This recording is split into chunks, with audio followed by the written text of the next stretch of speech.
大家好，今日係2024年嘅10月15日啊！之前睇新聞咧話香港啊，原來咧由今年嘅1月初至到9月份咧，已經禁止咗2萬幾人入境嘅。咁裏邊大部分都係啲西方嘅人權分子啊，一啲嘅 NGO 嘅組織，西方嘅記者、媒體啊，當然啦，亦都有唔少係學者啦，同埋政界嘅人士嘅。咁每日平均100個啊，咁啊，而且咧即係呢個香港反駁隊咧就好積極反駁咧呢啲西方媒體嘅論述。咁我諗咧鄧炳強咧呢個反駁隊啊，就唔係咁容易反駁到喎，因為咧今年嘅諾貝爾經濟學獎得主3個人呢，都係同研究中國模式，甚至乎最近呢有研究香港國安法同呢個嘅經濟咧政治環境日趨惡劣咧係有關係嘅。即係呢個人物咧，呢3個人物啊，就係攞咗今年嘅諾貝爾經濟學獎得主。咁呢3個人咧，同英國都有關係喎啊！咁啊，西方人嚟噶，當然係一個就土耳其人，兩個就英國人。咁一個咧就係叫做 Robinson， 一個咧就係叫做 Johnson 啊。呢個 James Robinson 咧，同埋另外一個 Johnson， 兩個都英國人啊，喺英國嘅大學博士畢業。另外一個土耳其人嚟嘅，就叫 Ace Mongala。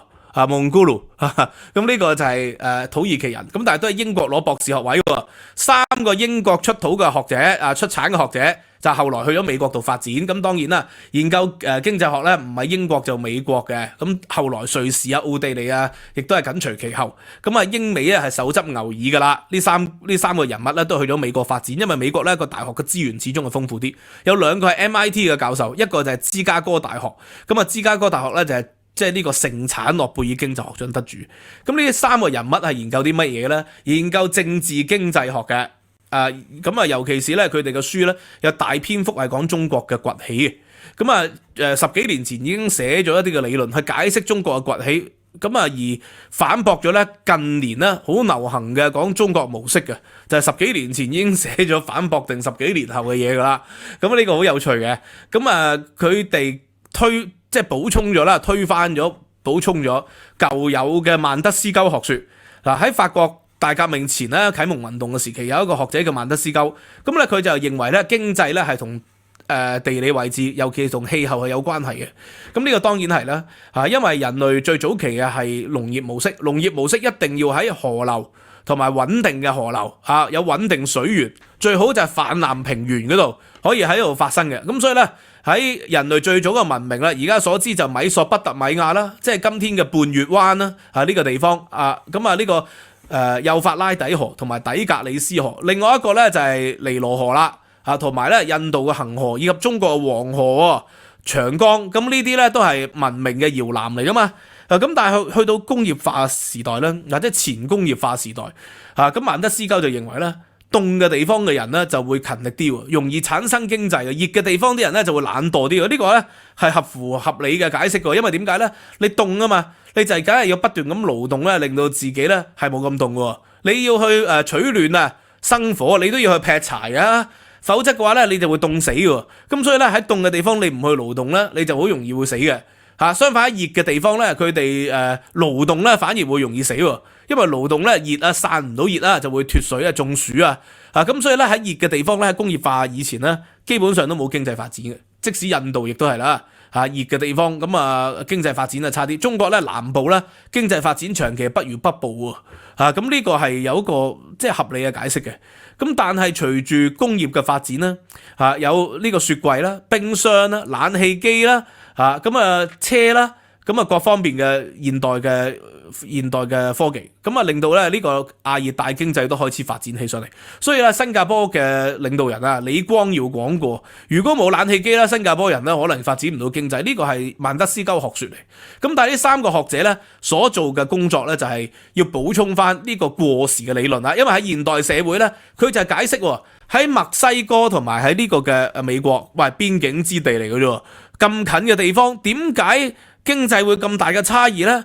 係咪就係呢個嘅即係我哋傳統嘅所以為係氣候呢？咁當然唔係啦。佢認為咧最緊要嘅就係咩？最緊要嘅就係國家點解會失敗？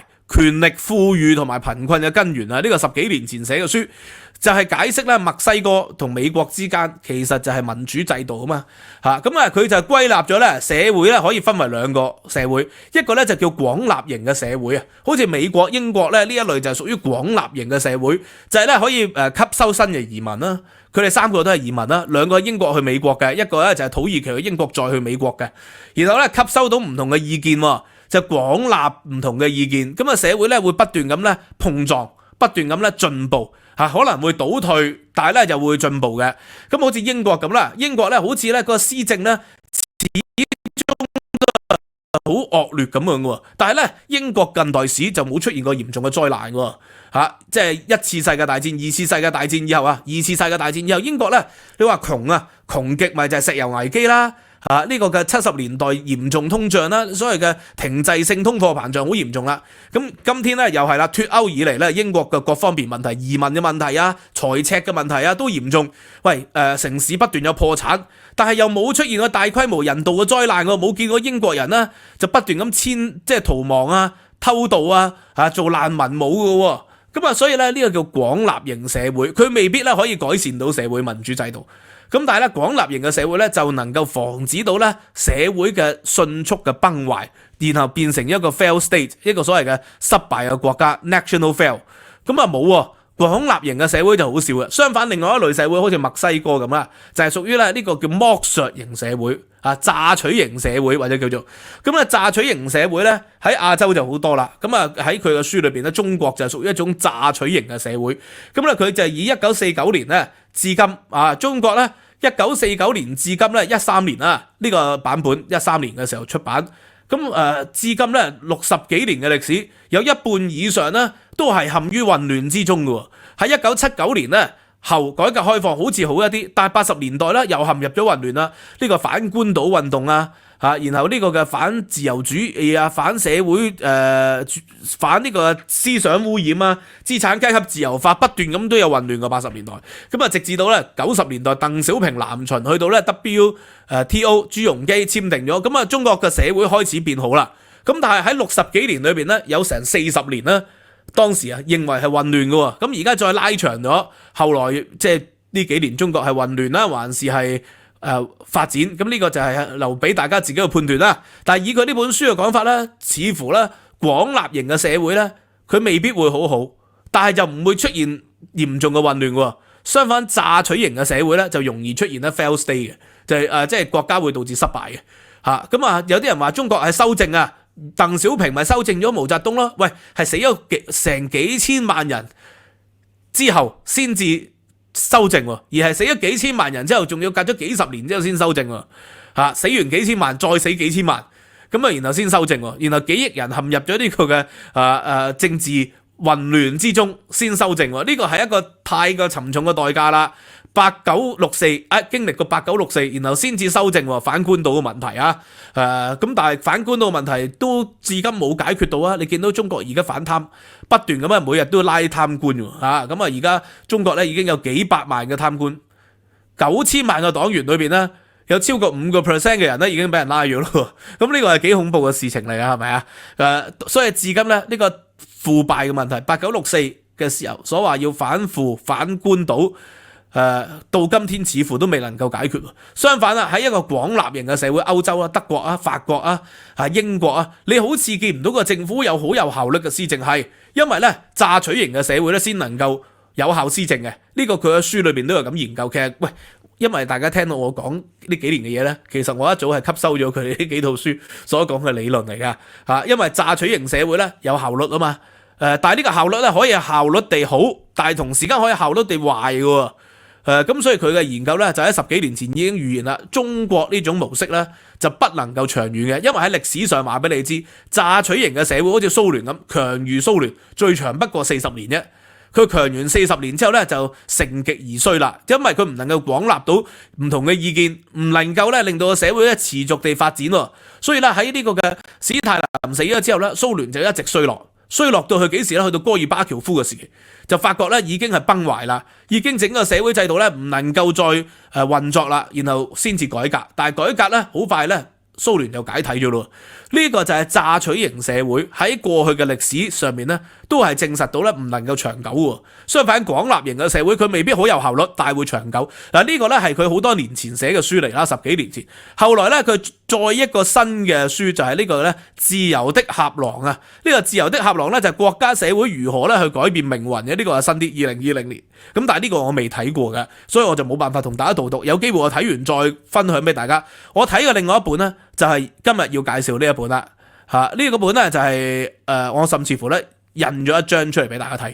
咁啊就係講中國嘅專題，就係權力與進步、科技革命啊與共享繁榮之間嘅千年辯證，講經濟史喎。由農業社會講工業社會到 AI。咁啊，講 AI 就講民主嘅崩潰啦。咁我咧就印一張咧民主的崩潰呢一張咧，同大家分享下呢個作者咧到底係講啲乜嘢，同中國係如何有關係嘅嚇。咁啊呢個書咧佢就係民主的崩潰第10章。第10章裏邊咧佢就好詳細講到咧關於中國嘅崛起。喂，所以我話點解咧佢呢3個咧嘅學者，其中呢2個咧就係Johnson 啦，同埋頭先所講嘅，我唔係好肯定佢嘅讀音係咪？係咪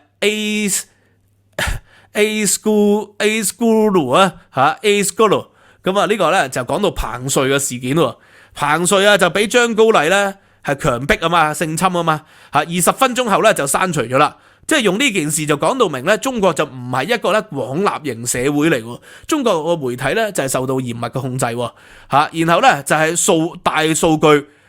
控制 AI， 新疆就係例子啦。咁呢個新疆咧，09年7月嘅騷亂之後咧，開始有系統控制穆斯林嘅資料，包括 DNA 啦，包括佢哋嘅相貌啦。咁所以咧，佢哋嘅支付方式，螞蟻集團啊、華為啊、湯商啊、商湯啊呢啲咧，全部都係 AI 公司就配合中國嘅監控系統，就講到呢啲。咁啊，新疆就延伸到去咩社會信用系統啊。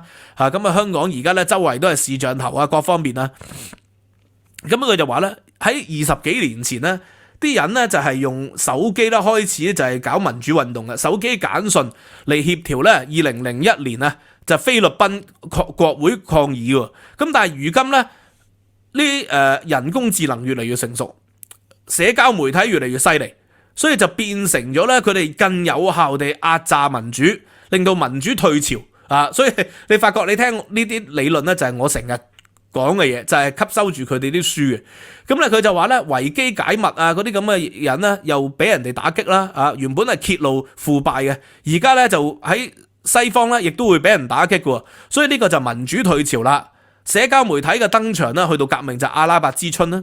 咁佢哋呢個書咧就開始研究咧，就研究阿拉伯之春嘅其實。咁啊審查制度成為政治嘅武器喎。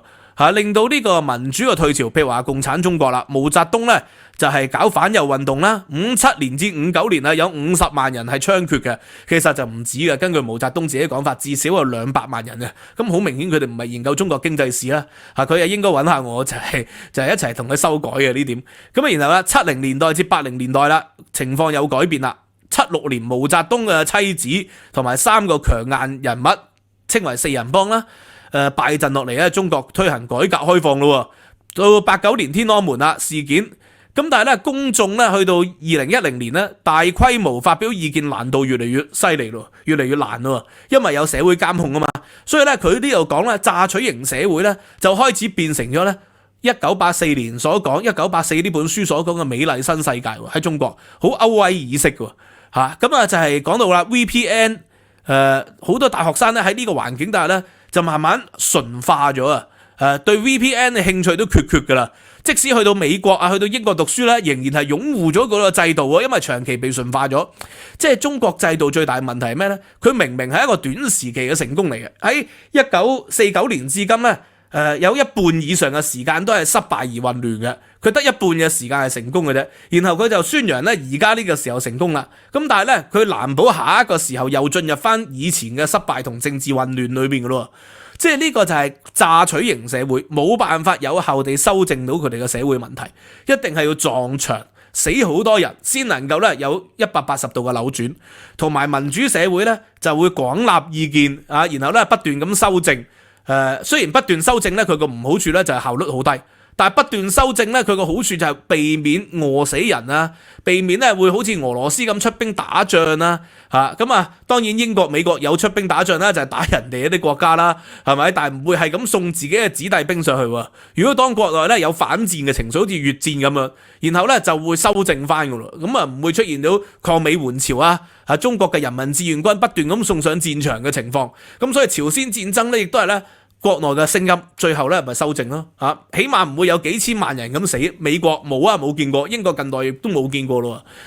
英國近代起碼2次世界大戰以後就冇見過咯。咁2次世界大戰以前啊，愛爾蘭嗰啲就有啲咁嘅情況啦。咁呢個制度咧就係咁樣喎。呢即係經濟制度、民主制度就絕對唔係靈丹妙藥，只係愛嚟防衛嘅啫。防衛咧出現好似毛澤東、史太林、希特拉、東條英機呢啲人物、墨索里尼呢啲人物出現，但係佢就唔能夠令到個社會更有效率嘅。但係而家呢本書咧所講嘅就係隨住 AI 大數據嘅出現，民主亦都崩壞咗。咁所以唔中意呢本書嘅人，或者唔中意呢3位經濟學家嘅人咧，就係一定係中國政府啦，亦都係咧鄧炳強咧作為反駁隊應該要出嚟反駁下，但係佢哋嘅能力是否可以反駁到諾貝爾經濟學獎得主咧？咁呢個就係要上下課啦。可能要揾翻張五常出嚟講下啦，但係張五常是否有能力亦都好難講啦。咁當然仲有一種人係唔中意佢嘅，就係 Donald Trump 嘅 fans， 因為呢3位咧亦都點名話美國嘅民主亦都退潮喎。喺2020年嘅時候，特朗普咧就係意圖推翻民主選舉，抹黑民主選舉，抹黑咧話有賄選嘅情況，利用嗰啲假消息。咁所以佢呢個書咧亦都係有針對特朗普嘅。咁所以個作者最近亦都有講啦，亦都好擔憂咧嚟緊11月特朗普會上台咧，會令到咧脆弱嘅民主咧可能會岌岌可危，更進一步咧會瓦解。咁所以話中國咧已經陷入咗1984嘅，從呢個普羅米修斯到去佩格索斯並唔係只有中國用數位打擊嘅，伊朗、俄羅斯其他嘅獨裁國家亦都打擊緊嘅啦，利用數位呢個伊朗打擊 VPN 等等，亦都有講到然後咧亦都講到美國美國亦都有咁嘅情況嘅，斯諾登啦亦都講到就係揭露美國嘅陰暗政府嘅一面，結果咧就受到通緝，最後流亡到俄羅斯。咁佢一樣喂。